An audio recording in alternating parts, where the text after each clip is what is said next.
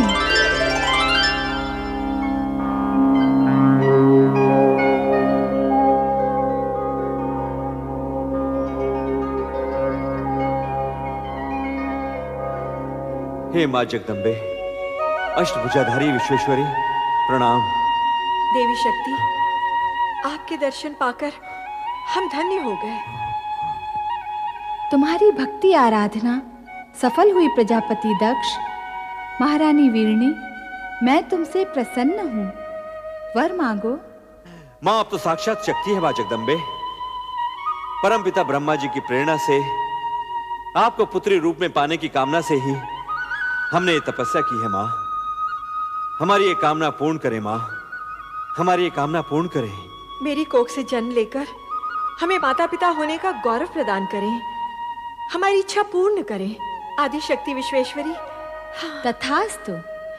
परंतु मेरा इस प्रकार शक्ति रूप में प्रकट होना शीघ्र ही आपकी स्मृति से ओझल हो जाएगा। ये किस लिए माँ? आप दोनों को ये स्मृति नहीं रहेगी कि मैंने आपकी पुत्री के रूप में जन्म लेने का वरदान दिया है। ऐसा क्यों मां सर्वेश्वरी? इस कारण कि मेरे जन्म के पश्चात आप मुझे साधारण कन्या समझकर उसी प्रकार स्वाभाविक व्यवहार करें जिस प्रकार सामान्य माता पिता अपनी पुत्री से करते हैं। ये किस लिए माँ? हर प्रयोजन बताया नहीं जाता महारानी वीरणी। जैसी माँ विश्वेश्वरी की इच्छा, परंतु अब हमारी कामना शीघ्र ही पूर्ण कीजिए।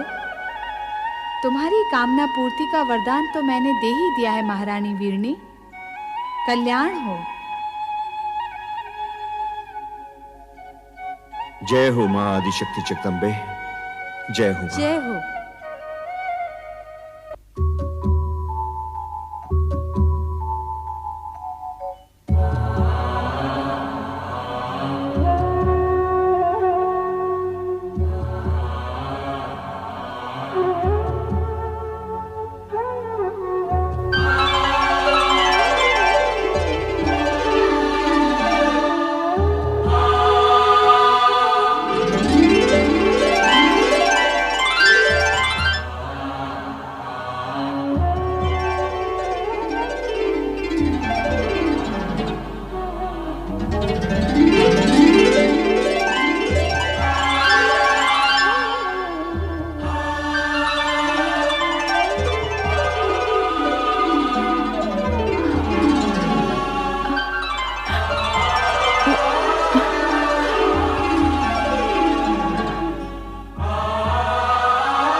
महारानी जी, बधाई हो, बधाई हो। आपके यहाँ एक तेजस्विनी कन्या ने जन्म लिया है। बधाई हो महारानी जी। चलो। राजकुमारी जी, आप लोगों को भी बहुत बहुत बधाई हो। ये शुभ समाचार जाके महाराज को सुनाते हैं। चलो चलो, चलो। माताश्री, आज का दिन हम सबके लिए बड़ी प्रसन्नता का दिन है। बधाई हो महाराज, बधाई हो। महारानी वीरनी ने एक दिव्य कन्या को जन्म दिया है। कन्या के प्रकट होते ही सारे महल में उसकी ज्योति फैल गई। तेजस्वी कन्या ने जन्म लिया है महाराज। ये शुभ समाचार सुनकर हम धन्य हुए। सुलेखा, ये लो अपना पारितोषिक। मंगला, तुम भी लो। धन्यवाद महाराज। बधाई हो महाराज, बधाई हो। ये लो, तुम भी लो। आज का दिन हमारे लिए अत्यंत ही हर्ष और उल्लास का दिन है। नारायण नारायण। अभिनंदन राजन, दिव्य कन्या के जन्म के क्षण पर बधाई हो। देवऋषि, आश्चर्य है, आप सही समय पर पधारे। नारायण नारायण। आश्चर्य कैसा राजन, दिव्य कन्या के जन्म का क्षण ही हमें यहाँ खींच लाया है। क्या कन्या दर्शन के लिए आप व्यग्र नहीं हो रहे हो? हाँ, अवश्य। देवऋषि, आप भी पधारिए। नारायण नारायण नारायण। पिताश्री बधाई हो। बधाई हो, तुम सबको भी बधाई हो। आज का दिन अत्यंत मंगलमय है। जाओ, सब मिलकर मंगल गीत गाओ और पूरे वातावरण को मंगलमय कर दो। चलो। देवियों, आनंद करो देवियों। ये लो। प्रणाम। नारायण नारायण। दर्शन पाकर आंखें धन्य हुई। भ्राता दक्ष, इस तेजस्विनी कन्या का नामकरण इसी समय हो जाना चाहिए। नामकरण इसी समय? हाँ, आज का ये दिन और ये समय अति पावन है।